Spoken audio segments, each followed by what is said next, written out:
முதல் வாசகம். வெள்ளிக்காசுக்கு ஏழைகளையும் இரு காலணிக்கு வறியோரையும் வாங்கலாமா? இறைவாக்கினர் ஆமோஸ் நூலிலிருந்து வாசகம். அதிகாரம் 8 இறைவசனங்கள் 4 முதல் 7 முடிய. வறியோரை நசுக்கி நாட்டில் உள்ள ஒடுக்கப்பட்டோரை அழிக்கின்றவர்களே, இதை கேளுங்கள். நாம் தானியங்களை விற்பதற்கு அமாவாசை எப்பொழுது முடியும்? கோதுமை நல்ல விலைக்கு விற்பதற்கு ஓய்வு நாள் எப்பொழுது முடிவரும்? மரக்காலை சிறியதாக்கி எடைக்கல்லை கனமாக்கி கள்ளத்தராசினால் மோசடி செய்யலாம். வெள்ளிக்காசுக்கு ஏழைகளையும் இரு காலணிக்கு வறியோரையும் வாங்கலாம். கோதுமை பதர்களையும் விற்கலாம் என்று நீங்கள் திட்டமிடுகிறீர்கள் அல்லவா? ஆண்டவர் யாக்கோபின் பெருமை மீது ஆணையிட்டு கூறுகின்றார். அவருடைய இந்த செயல்களுள் ஒன்றையேனும் நான் ஒருபோதும் மறக்க மாட்டேன். இது ஆண்டவரின் அருள்வாக்கு. இறைவா, உமக்கு நன்றி. பதிலுரை பாடல். ஏழைகளை தூக்கிவிடும் ஆண்டவரை போற்றுங்கள். ஆண்டவரின் ஊழியர்களே, அவரை புகழுங்கள். அவரது பெயரை போற்றுங்கள். ஆண்டவரது பெயர் வாழ்த்த பெறுவதாக, இப்பொழுதும் எப்பொழுதும் வாழ்த்த பெறுவதாக. ஏழைகளை தூக்கிவிடும் ஆண்டவரை போற்றுங்கள். மக்கள் இனங்கள் அனைத்திற்கும் ஆண்டவர் மேலானவர். வானங்களையும் விட உயர்ந்தது அவரது மாட்சி. நம் கடவுளாகிய ஆண்டவருக்கு நிகர் யார்? அவர் போல வானளாவிய உயரத்தில் வீற்றிருப்பவர் யார்? அவர் வானத்தையும் வையகத்தையும் குனிந்து பார்க்கின்றார். ஏழைகளை தூக்கிவிடும் ஆண்டவரை போற்றுங்கள். ஏழைகளை தூசியிலிருந்து அவர் தூக்கி நிறுத்துகின்றார். வறியவரை குப்பை மேட்டிலிருந்து கைதூக்கி விடுகின்றார். உயர் குடிமக்களிடையே, தம் மக்களுள் உயர் குடிமக்களிடையே அவர்களை அமரச் செய்கின்றார். ஏழைகளை தூக்கிவிடும் ஆண்டவரை போற்றுங்கள். இரண்டாம் வாசகம். எல்லா மனிதரும் மீட்பு பெறவும் உண்மையை அறிந்துணரவும் வேண்டுமென கடவுள் விரும்புகிறார். திருத்தூதர் பவுல் திமோத்தேயுவுக்கு எழுதிய முதல் திருமுகத்திலிருந்து வாசகம். அதிகாரம் 2 இறைவசனங்கள் 1 முதல் 8 முடிய.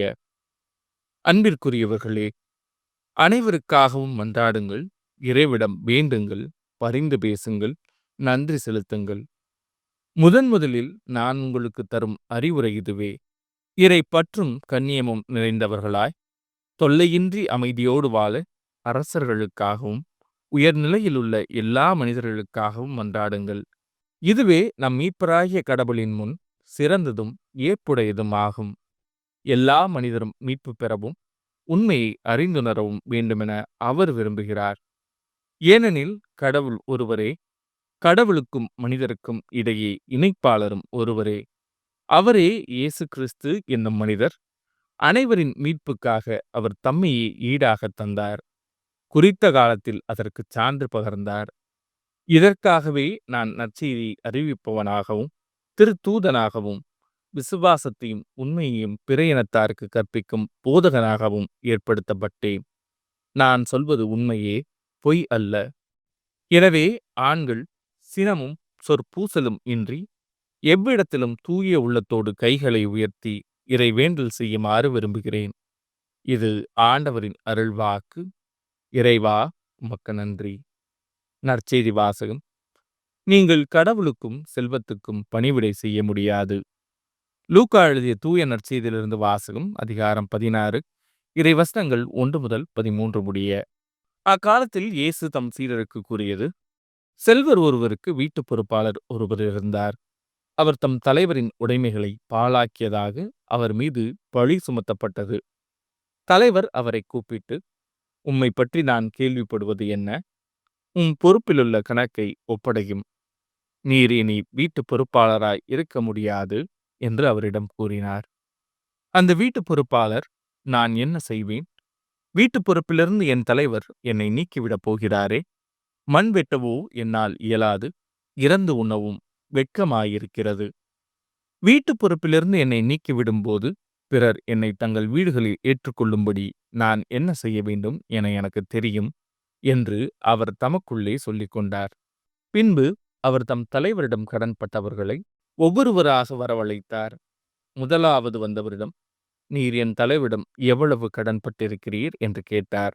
அதற்கு அவர், 100 குடம் எண்ணெய் என்றார். வீட்டு பொறுப்பாளர் அவரிடம், இதோ உம் கடன் சீட்டு, உட்கார்ந்து 50 என்று உடனே எழுதும் என்றார்.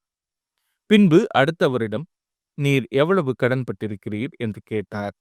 அதற்கு அவர், 100 மூடை கோதுமை என்றார். அவர், இதோ உம் கடன் சீட்டு, 80 என்று எழுதும் என்றார்.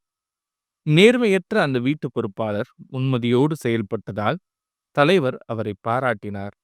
ஏனெனில் ஒளியின் மக்களை விட இவ்வுலகின் மக்கள் தங்கள் தலைமுறையினரிடத்தில் மிக்க முன்மதியுள்ளவர்களாய் நடந்து கொள்கிறார்கள். ஆகையால் நான் உங்களுக்கு சொல்கிறேன், நேர்மையற்ற செல்வத்தை கொண்டு உங்களுக்கு நண்பர்களை தேடிக்கொள்ளுங்கள். அது தீரும் பொழுது அவர்கள் உங்களை நிலையான உறைவிடங்களில் ஏற்றுக்கொள்வார்கள். மிகச் சிறியவற்றில் நம்பத்தகுந்தவர் பெரியவற்றிலும் நம்பத்தகுந்தவராயிருப்பார். மிகச் சிறியவற்றில் நேர்மையற்றவர் பெரியவற்றிலும் நேர்மையற்றவராயிருப்பார். நேர்மையற்ற செல்வத்தை கையாளுவதில் நீங்கள் நம்பத்தகாதவராய் இருந்தால் யார் உங்களை நம்பி உண்மை செல்வத்தை ஒப்படைப்பார்? பிறருக்குரியவற்றை கையாளுவதில் நீங்கள் நம்பத்தகாதவர்களாய் போனால் உங்களுக்குரியவற்றை உங்களுக்கு கொடுப்பவர் யார்? எந்த வீட்டு வேலையாலும் இரு தலைவர்களுக்கு பணிவிடை செய்ய முடியாது. ஏனெனில் ஒருவரை வெறுத்து மற்றவரிடம் அவர் அன்பு கொள்வார், அல்லது ஒருவரை சார்ந்து கொண்டு மற்றவரை புறக்கணிப்பார். நீங்கள் கடவுளுக்கும் செல்வத்துக்கும் பணிவிடை செய்ய முடியாது. இது ஆண்டவரின் அருள்வாக்கு. கிறிஸ்துவே உமக்கு புகழ்.